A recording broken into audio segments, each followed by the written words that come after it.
what you're going to read tomorrow in the papers, but as far as the eye can see from here, there's people.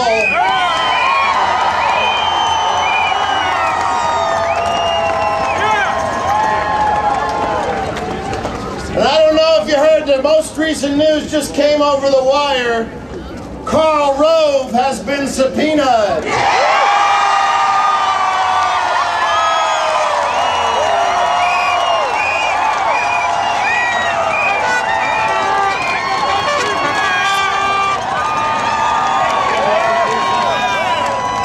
Some have said recently that impeachment is off the table.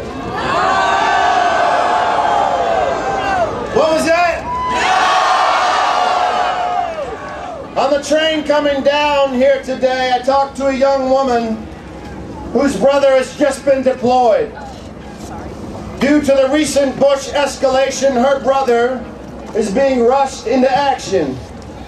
Instead of the proper 12-week training period, this young 20-year-old serviceman will hit the ground in a hostile land with 2 weeks training.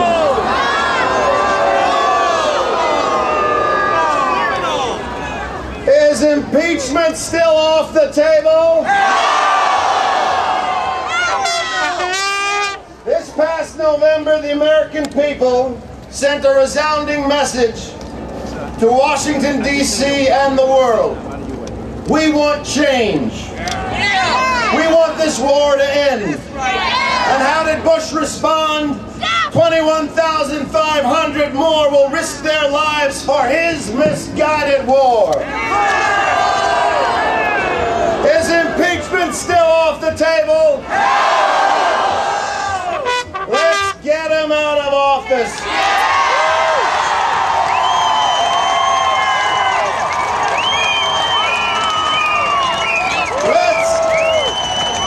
Let's get him out of office before impeach Bush!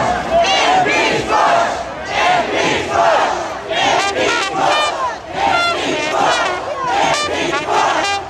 Impeach Bush!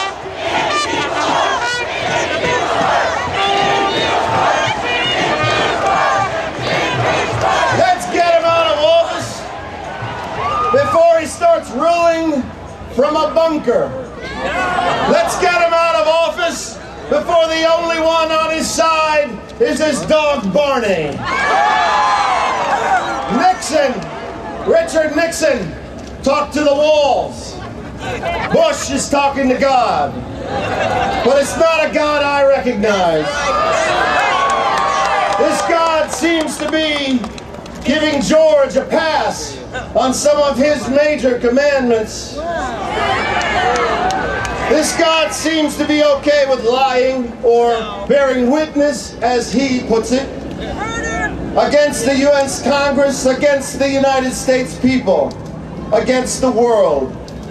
Bearing false witness on weapons of mass destruction, bearing false witness on nuclear capability, bearing false witness on the imminent threat of Saddam, bearing false witness on the links between Al-Qaeda and Iraq.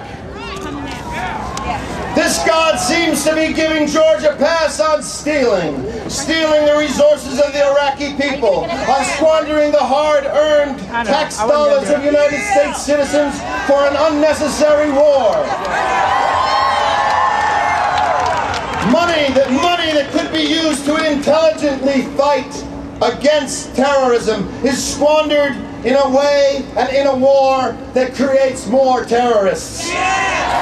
Money that could be helping the elderly, the poor, the infirm here at home is instead lining the pockets of war profiteers from Halliburton and private mercenary militias like Blackwater.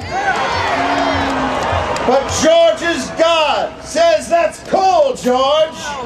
His God tells him to honor his father and mother. But when his father tells him not to occupy Iraq, George's God counsels him to ignore his father. Well, I think we have a different understanding of those commandments here. And let's not forget that most important one, thou shalt not kill.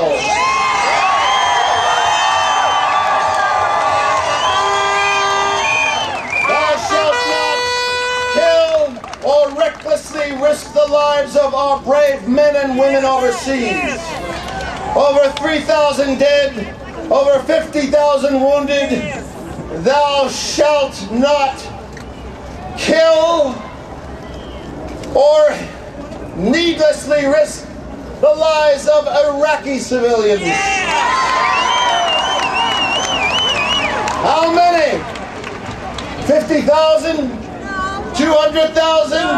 400,000? 650,000? Only God knows, George. Only God knows.